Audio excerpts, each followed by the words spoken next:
Shalom Bracha. May Hashem give you bracha v'atzlacha, briut, parnasa tova, all what you need. One of the most beautiful parasha that showed how much Hashem cares about us and loves us is the parasha of Balak. How much Hashem, he tried to explain to the Jews why they were sitting in the desert during the 40 years. There was a man worse than Hitler who wanted just for no reason to curse the Jews and kill them. It's unbelievable.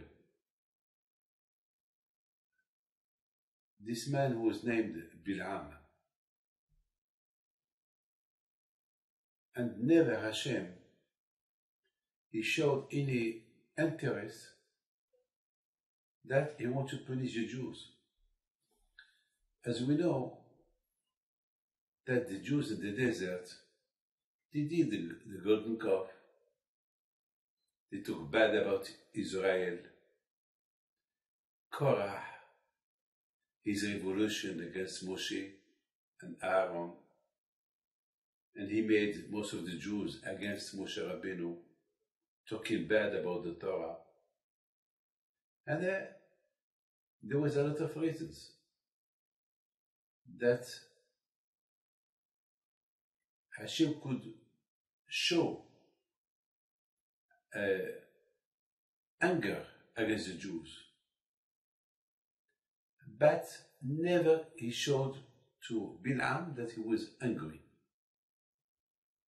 Bil'am was a man that he was waiting just for this opportunity that Hashem will curse the Jews or to be against them, to show some anger to Bil'am that he has against the Jews, and Bil'am will say to Hashem, so destroy them, kill them. What you waiting for? What is the protocol? With all what you did for them, they don't deserve to live. Finish with them. Hashem never showed a sign of anger against the Jews. It was silence. Every time that Bil'am, he was a big prophet, he was as much prophet as Moshe Rabbeinu. Every time that Bil'am, he saw in his vision, in his prophecy, what the Jews did, he was waiting to see Hashem angry. And Hashem, he did not show a sign of anger. That was Hashem. That's what Hashem, he said to the Bnei Israel.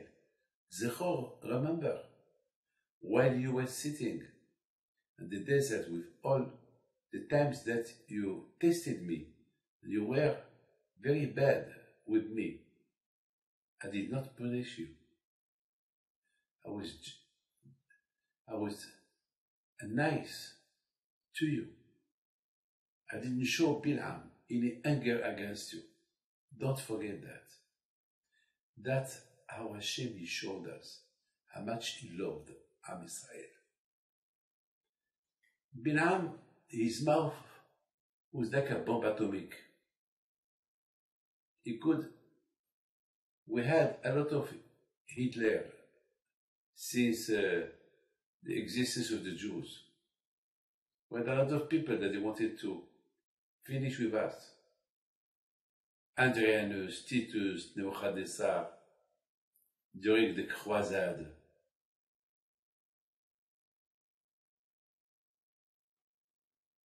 You know, I don't have to tell you how many times the Jewish nation, they were just few inches to be completely finished. And always Hashem will protect.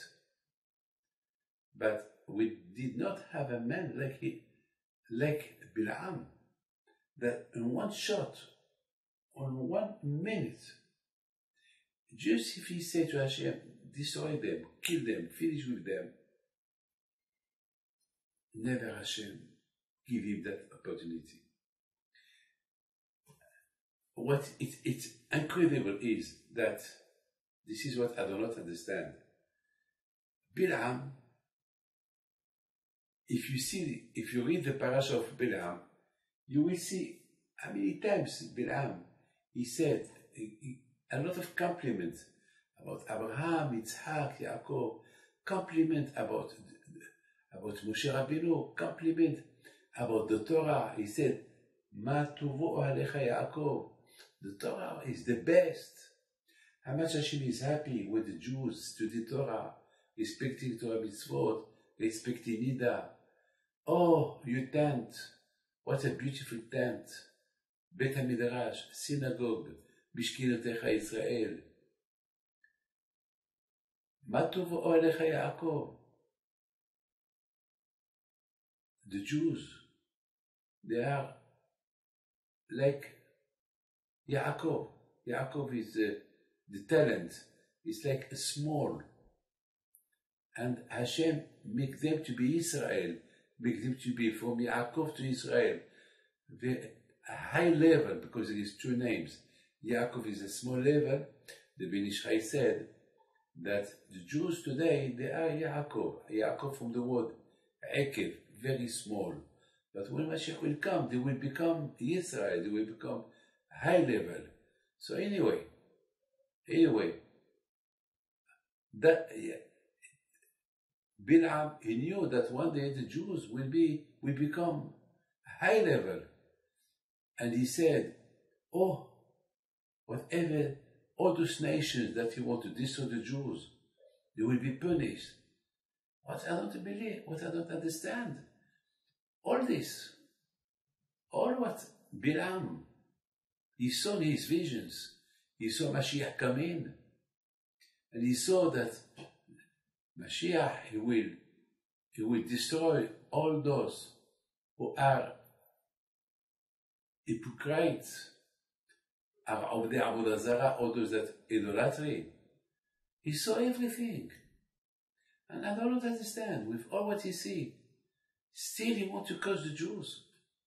He wants to demolish them. He wants to finish with them. I don't understand. I mean, let's face it. You, Bilam, you are a prophet. You are equal to Moshe Rabbeinu. You see the truth. You see the reality. Hashem didn't let you cursing the Jews. So, Bilam,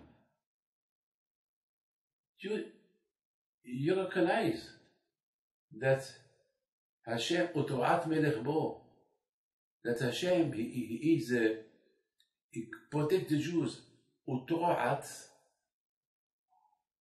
melech bo, that means the kingdom of Hashem is on the Jews. That means the Jews had a king. It's Hashem.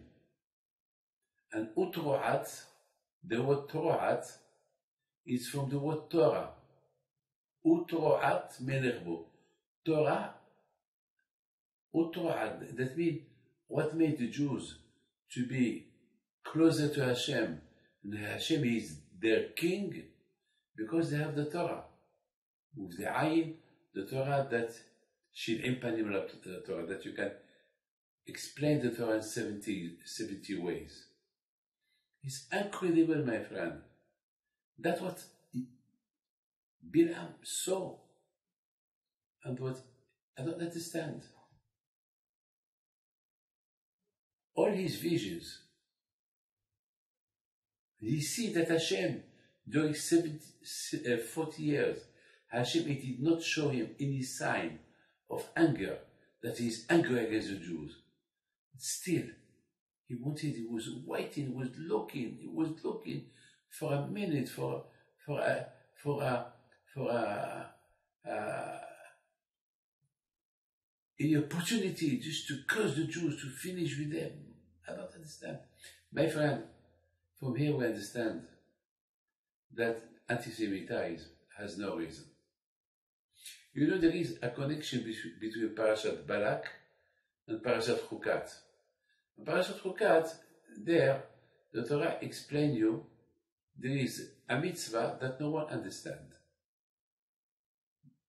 That if somebody was impure, you throw on him the ashes of a red coat.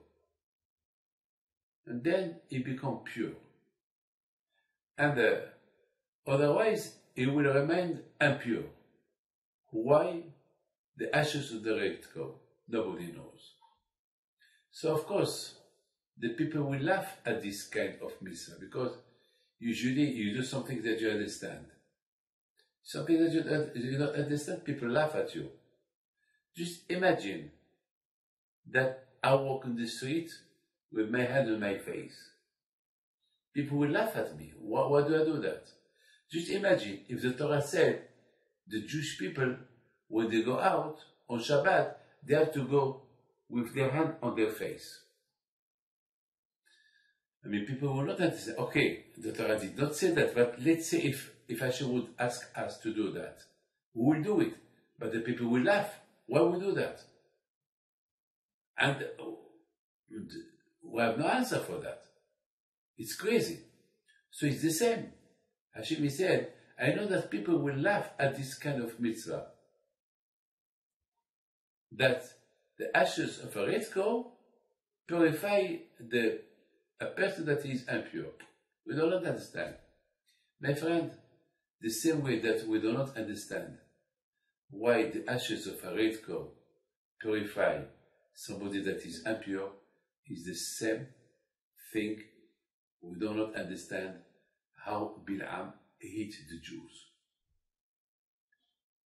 Even that he knows that the Jews are so close to Hashem, and he is with them, and he is their king, and he gives them the Torah, and he gives them the mitzvot, and he protects them still. Bilam, he wanted to curse them. Why? No reason. But he didn't do nothing to you, Bilam. You, Balak, you are from Moab. You, Balak, you are from Moab. And there is a trait written in the Torah that Hashem gave an order to the Jews, don't fight the Moabim and don't fight the Ammonim, because they are the descendants of Lot, and Lot, he was the nephew of Abraham Abinu, and Abraham Abinu, he was his protector. So because of Abraham, HaKadosh Baruch Hu said, don't hurt the children of Lot. And you want to know something else? From Lot, Mashiach is going to come. Because Ruth, she was the granddaughter of Lot. And Ruth, she is the grandmother of David HaMelech. She is the grandmother of the King Shlomo, who built the Beit HaMikdash. And she is the grandmother of Mashiach. Can you imagine that? Look what Hashem gave from Moab. And you know, Balak, that he was the king of Moab, he wanted to curse the Jews, to destroy them. Why? We don't understand. For no reason. You want to know something else? Ammon. Ammon. That he was the great son of Lot. From him as well, Mashiach is going to come. Because the wife of Shlomo HaMelech, her name is Naamah. And Naamah, she was the descendant of Lot. And from Naamah, Mashiach come. That means that Mashiach will come from Moab and from Ammon. And Hashem said, don't fight them. You will fight them only if they fight you. Otherwise, don't fight them. So why you, Moab, and why you, Ammon, why you want to hurt the Jews? Why you want to hurt them? There is no reason. The same way we don't understand the reason of the Red Cow, we do not understand the reason of Bil'am and Balak, why they wanted so much to hurt the Jews. You know, my friend, Bil'am, when he saw that, no way, he tried to seduce Hashem with sacrifice. You know, he wanted to do some kind of sacrifice to Hashem. He built a lot of times Mizbeah, the way you sacrifice animals, like the Beit HaMikdash. That there is a Mizbeah, you sacrifice sheep for Hashem. I mean, it's crazy. I mean, Bil'am and Balak, they want to build Mizbeah to do sacrifice to Hashem to curse the Jews. There is no reason, there is no, it doesn't make sense. It's like they think that Hashem has nothing to do. You know why they did that? They thought by doing a sacrifice, they connect themselves to Hashem. And when they connect themselves to Hashem, so maybe up there in the Shamayim, they will see, look, Goyim, that they did not receive the Torah, they connect themselves with Hashem. So maybe Hashem will give a chance to listen what they want. And if Hashem will give them the chance to listen what they want. So at that time, they will take the opportunity to curse the Jews. And Hashem, He didn't let them. You know what happened in the end? In the end, when Bil'am and Balak they saw there is no way to curse the Jews, so Bil'am said, well, he told Balak, I'm sorry. Hashem, He doesn't want me to curse them. Hashem, He cursed those who curse the Jews. And He blessed those who bless the Jews. So he started to bless the Jews. Bil'am was very clever. He said to himself, let's bless the Jews. So because they said that those who bless the Jews, it will be blessed. So he said, let's curse the Jews, so Hashem will bless me. And when Hashem will bless me, so I will curse the Jews. Look, and you know what Hashem said? I don't need your blessing for the Jews, because they are already blessed. My friend, now you understand this beautiful parasha. But you know how this parasha ends? This parasha ends with something unbelievable. This parasha ends with when Bil'am saw that Hashem, we didn't want him to curse the Jews, he didn't want him to bless the Jews, he didn't want his sacrifice, he didn't want nothing from him. And then Hashem, he just told him, well, you missed, I give you to be a prophet for the Goyim, like Moshe Rabbeinu was a prophet for the Jews, but from now on, you are so much a big Rasha. Finished. I don't want you anymore. That was the end of Bil'am. But you know what Bil'am did? Before he left Moab, he gave a bad advice to Balak.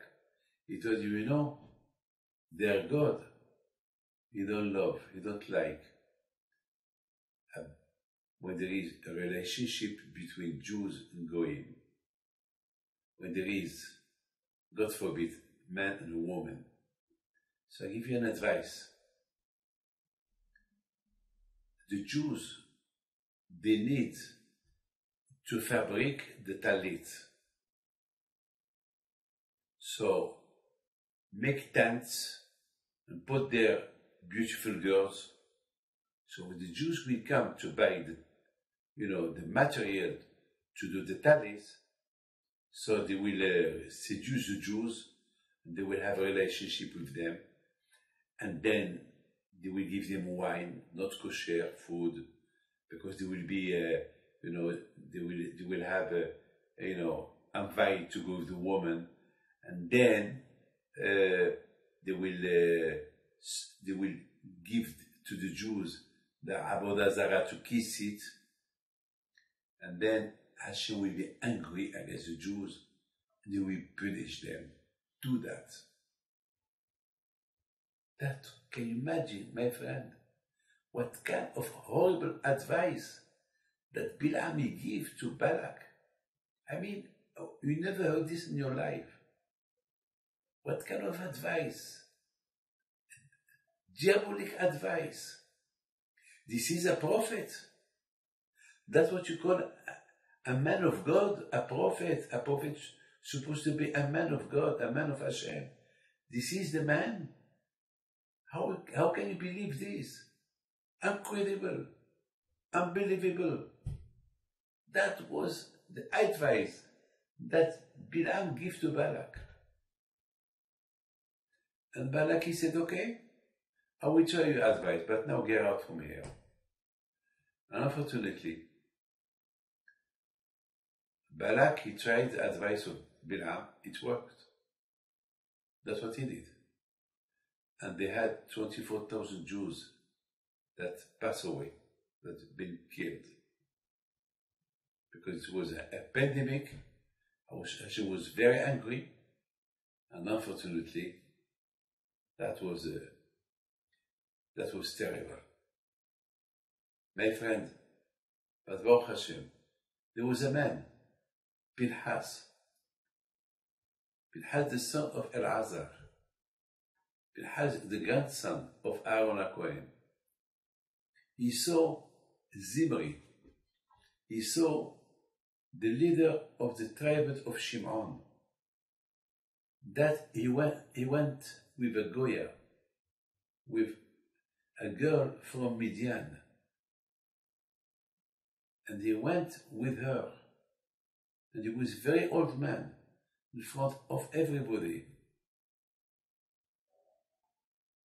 I mean, you cannot imagine. It's impossible. He was a big tzaddik. How it's possible that a tzaddik like Zimri, he will do that? I mean, that was terrible.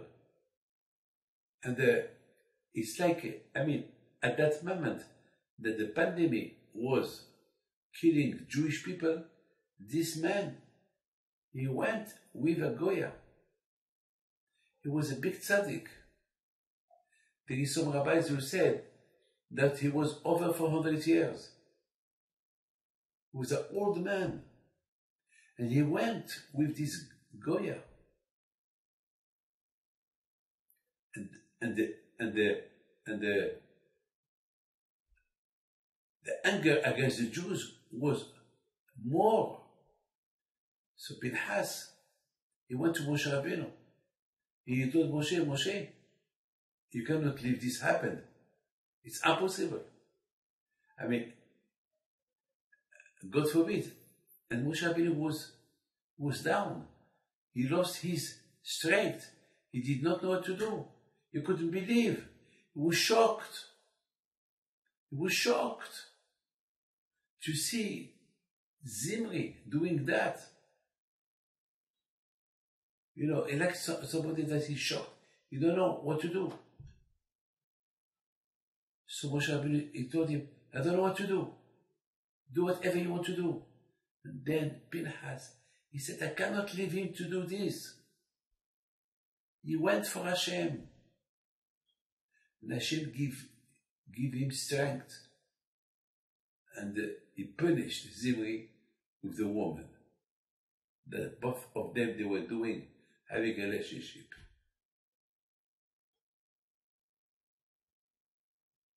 And the Gezerah stopped. Pinchas become Eliyahu Navi. That is the blessing that Hashem gave him. And Hashem gave him life, never die. Because he saved the Jews from death. So Hashem gave him life. He risked his life for Hashem. My friend, I don't understand how this big rabbi, big tzaddik like Zimri, he did that. Well, my friend, the answer is that was the strength of Bil'am. Even though that Bil'am, now he lost his prophecy, he lost his strength, but it was a big witchcraft. He created, such a big impurity that touched Zimri. Then the Or HaChaim HaKadosh said that Zimri, after his death, he has Olam Haba, because he failed on the hand of the impurity of Bil'am. I mean, he will never do that. He will never do that. It's like, my friend, if you go to a pharmacy or a boutique that they sell their perfume, and even that you don't touch the perfume, but when you go out, you smell perfume. So Bil'am is the same. Bil'am, he created such a big impurity of woman.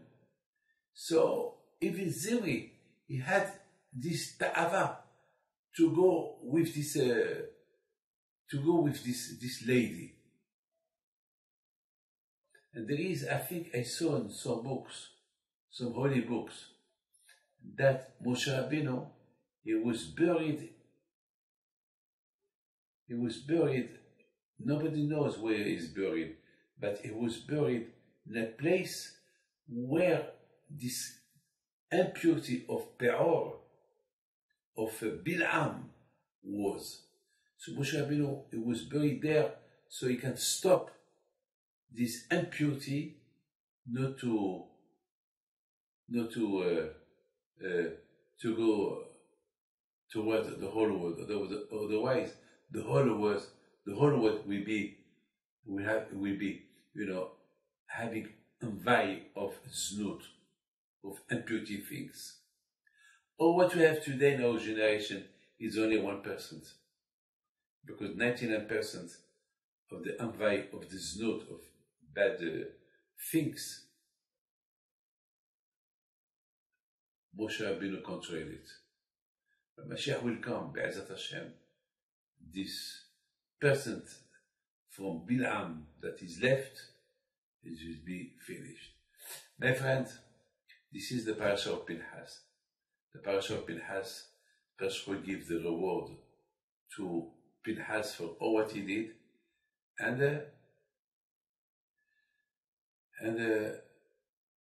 of course, like the Or HaChaim said, that in parasha of Pinchas, the Torah mentioned the name of Zimri, that it's mentioned that he was Israel, he was Israeli.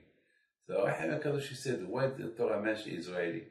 So the Or HaChaim answered that even that he did that kind of big sin, still he is Jew, he is Israel. When a man do teshuvah, he become again Israel. He become again a Jew. A man who do a sin, before he got the punishment, he is disconnected from Hashem. But once he gets his punishment, he become back again what he was before. Well, my friend, this is the parasha of this week. Balak, Pinchas. May Hashem give you bracha v'atzlacha. Amen.